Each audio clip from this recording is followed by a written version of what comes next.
sometimes we can see it and we'd like to, maybe it's not going to be a statistical course, but maybe try to stir some criticism and make sure that you have a critical eye when you are showing some statistical analysis that are not always properly conducted.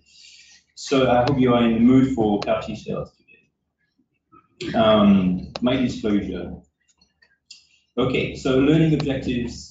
We are going to try to learn today 4 factors that drive the efficacy and toxicity of CD19 CAR-T cells in ALL. It'd be nice if we could learn, have a bit of a feel what are globally the MRD-negative CR rates and the duration of response across all these different studies, and what are the current challenges in the field at the moment. And finally, let's be aware of some statistical mishaps that sometimes may happen, and I hope I won't ruffle too many feathers here. So we conducted at the Hutch a phase 1 study of CD19-specific CARs for relapsed refractory cell malignancies. The objectives were mainly safety and feasibility of this approach, and we also looked at CAR cell persistence and the anti-tumor efficacy. The eligibility criteria were very broad. Overall, patient with CD19 positive B-cell malignancy, ALL, NHL, CLL, adult patients. This is to highlight the specificities of the platform, where we formulate a 1-to-1 ratio of CD4 and CD8 T cells that we administer into the patient after lymphodepletion chemotherapy. This is the lentiviral vector that we use, and we talked about this earlier today, using the FMC63 SCSV. That's the portion of the CAR that recognizes the CD19 antigen, which is the murine-derived, and the 4-1BB co-stimulatory domain. The key early conclusions that will refer you to these 2 papers that are that we established a fludarabine-based lymphodepletion regimen with cyclophosphamide as the optimal regimen in this setting. And we established as well that 2 × 10⁶ CAR-T cells per kilo was the recommended stage 2 doses, as we observed excessive toxicity at a higher dose. So what did we see? Today I will talk specifically about 57 patients with ALL that we treated on this phase 1 trial at the Hutch. And these patients received either dose level 1 or dose level 2 for CAR-T cells. So these patients had reasonably long follow-up. All of them had received CAR-T cells over a year ago, and they all had bone marrow and/or extramedullary disease, received dose level 1 or 2. And I will describe today 53 patients that were included in this analysis. So we observed, as reported previously in the literature, very high rates of MRD-negative complete remission. 85% of these patients achieved this MRD-negative CR by flow cytometry. Let's look at the patient characteristics in these responding patients. As you can see, a lot of them had been heavily pretreated with up to 11 lines of prior therapies. About 40% of them had previously received an allogeneic transplant. Most of them had a high marrow burden, up to 98%, medium was 28%, and 22% of them had a Philadelphia positive chromosome.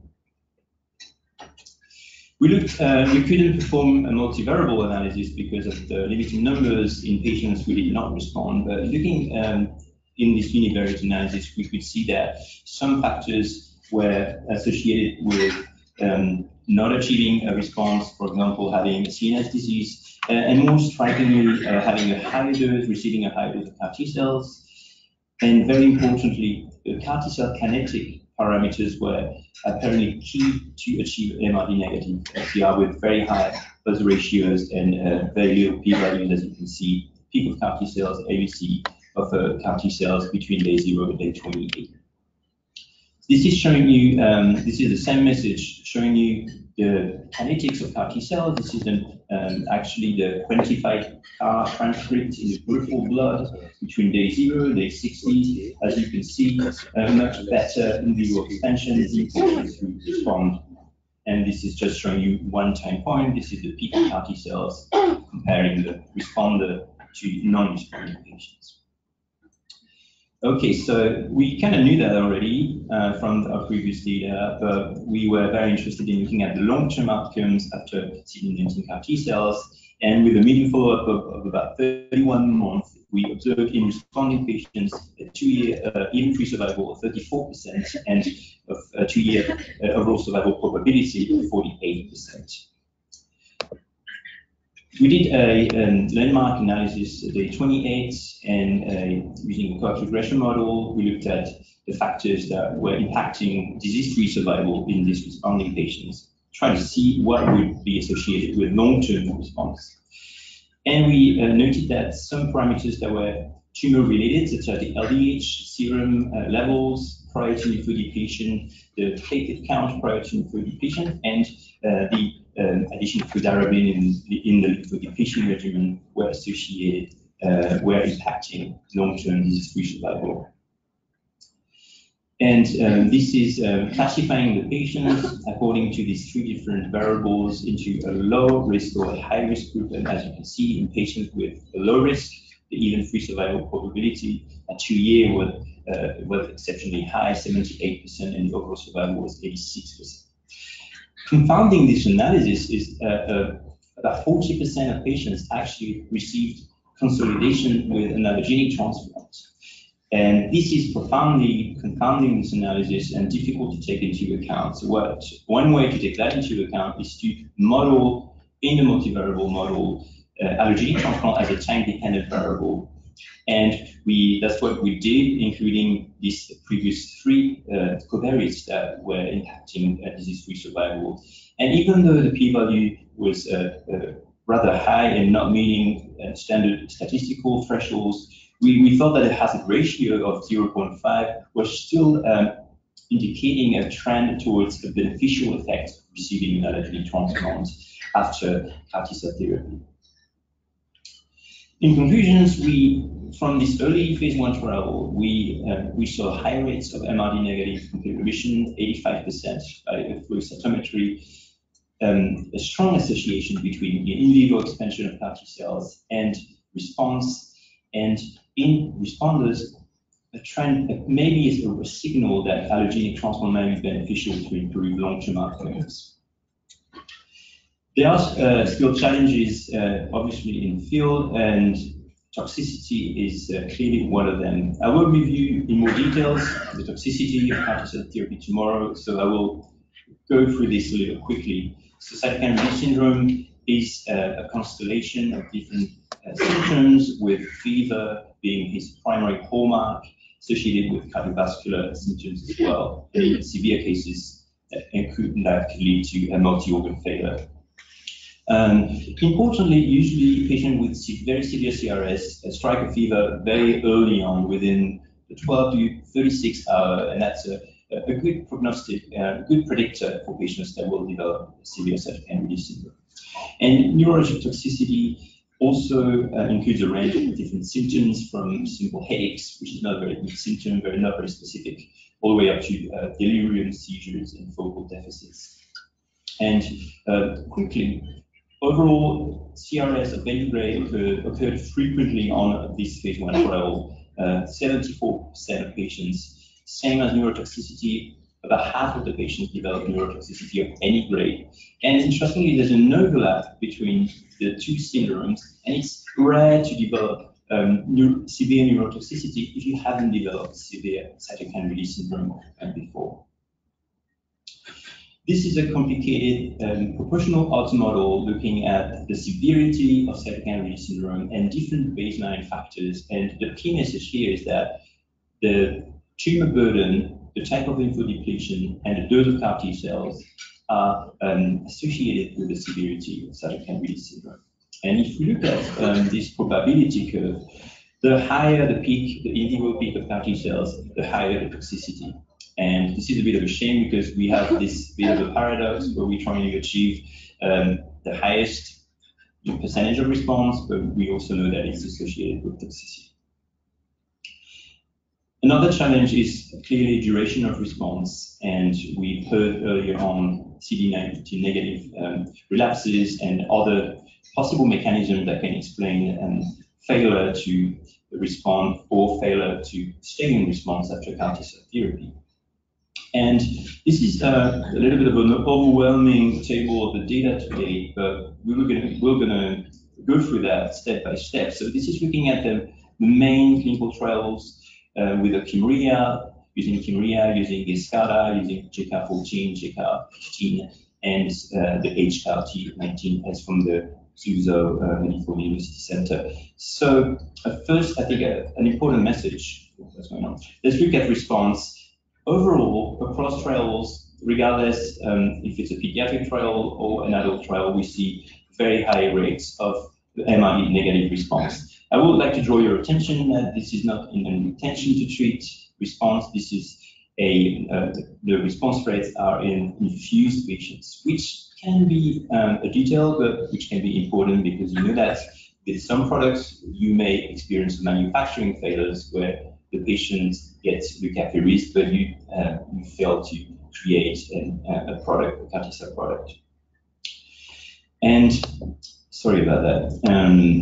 The next key question is obviously duration of response, and I think the key thing, the take-home, is that it's incredibly difficult to compare across the different trials. They all use different CAR-T cell products, different populations of patients with different amount of tumor. Very, very difficult. Overall, it looks like if we look at the red squares there, this is highlighting the pediatric trials. It looks like the median duration of response is non-reached in the ILiANA trial, so a little more promising results compared to in green the adult trials with median duration of response, which are quickly reached from 8 to 18 months across the different trials.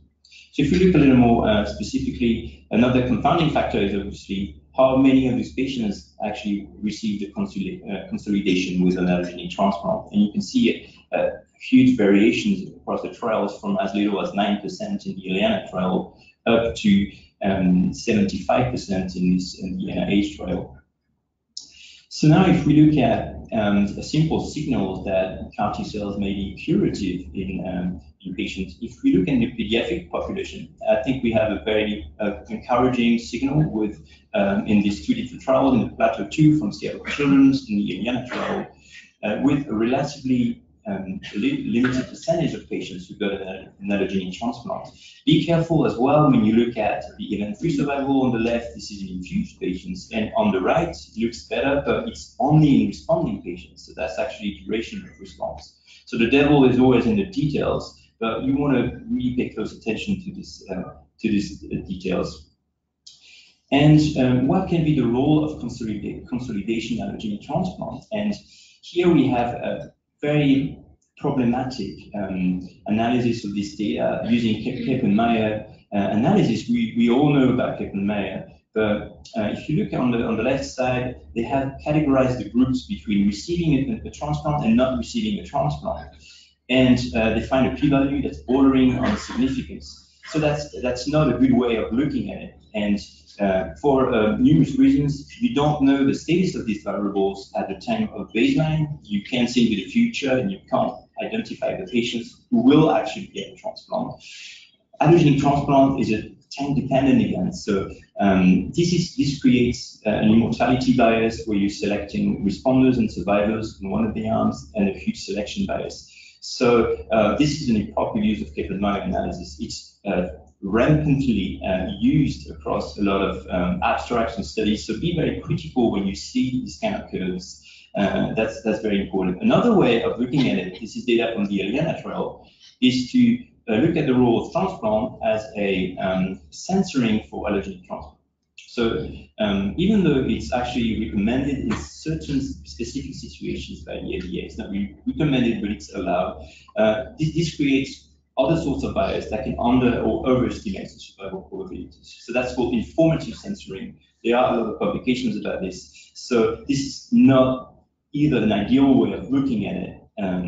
So what's the best way of looking at it is usually to have maybe either a simple observational study where you do not consolidate the patients with an allogeneic transplant, or obviously a randomized trial. But I will expect that this will be very difficult to carry out. So that's the same problems here. As you can see, we stratify the patients and we get completely different results and signals. So potentially very misleading information. On the left side, the NIH data that says you need an allogeneic transplant. If you don't get one, you have terrible survival. And then on the right side, MSK data that shows, when you look at the curves, absolutely no difference. So how can we, input? How can we draw firm conclusions from that? I don't know. The answer, the short answer is that we do not know right now what's the role of allogeneic transplant after CAR-T cells. And quickly, another mechanisms of failure of CAR-T cells is CD19 negative relapses. And we've heard in great details earlier on about that. So I will go very quickly. I would like to mention that up to 20% of ALL patients, 20% is actually on the data from the Eliana trial, will develop a CD19 negative clone relapse, and different mechanisms, truncated isoforms and splicing variants, with some little bit of controversy about what exon is the most important, some lineage switches that have been described, and also this case report lately published in Nature Medicine with an ALL blast that was expressing the CAR. So future directions, there are many different directions and a lot of work that we need to do. What's the position of ALL? I've been telling you that we don't know. What should we treat earlier in the disease? MRD positivity, there is some trials going on. There's a few trials that I've chosen to highlight. This is by no means a comprehensive list of trials. How do we position CAR-T cells for ALL? First, blinatumomab and inotuzumab. There will be a very interesting randomized trial that will try to answer that question, called the Oberon trial, that I think will start this month, always pending. You can look this up as well on clinicaltrials.gov. We need to decrease toxicity. There are different approaches, dose adjustments, split dosing. There are studies ongoing or about to start that will study the timing of tocilizumab administration in that setting. And finally, how do we improve duration of response? We need CAR-T cells that persist longer. We need to decrease immunogenicity. We are carrying right now the Hutch using a fully human CD19 targeted CAR called GCAR21. We've presented some early data at ASH, but we are still doing we are within the escalation dose. And there are also very interesting data from UPenn using CTL119. And another obvious approach is to combine CAR-T cells with immune checkpoint inhibitors. And finally, obviously, CD19 negative relapses are clearly a challenge. And the first step to try to address it is multi-antigen targeting, combining CD19 and CD22. And if you look on clinicaltrials.gov, there are about 20 trials right now using this approach. And it's about 11 in the US, 7 in China, and 1 in Europe and UK, I think. So clearly things are evolving on each side of the planet. And I'll be very excited to hear more later on today about these innovative approaches for CAR-T cells. So finally, learning objectives, 4 factors driving efficacy and toxicity: in vivo expansion, CAR-T dose, lymphodepletion, tumor burden. We see high rates of CRs across all these different trials. Duration of response, I think, is very hard to know right now. Challenges, toxicity, improving duration of response, preventing CD19 negative relapses, and stay critical when you look at Kaplan-Meier curves. Thank you. Thank you, Jordan, for this very nice presentation. I think someone was impatient to ask a question. Am I going overboard? I was okay timing-wise with that. I thought it was just very nice. So just a question, maybe I missed the slide. Do you have sequential determination of the persistence of CAR-T? And for patients relapsing after CR achievement, do we have evidence of loss of CAR-T preceding? Yes, so I couldn't show you. It's actually under revision in Blood right now, so it should be published hopefully soon. So we have 2 different patterns. Usually CD19 negative relapses, but they occur early, usually within 3 months of infusion, and usually you see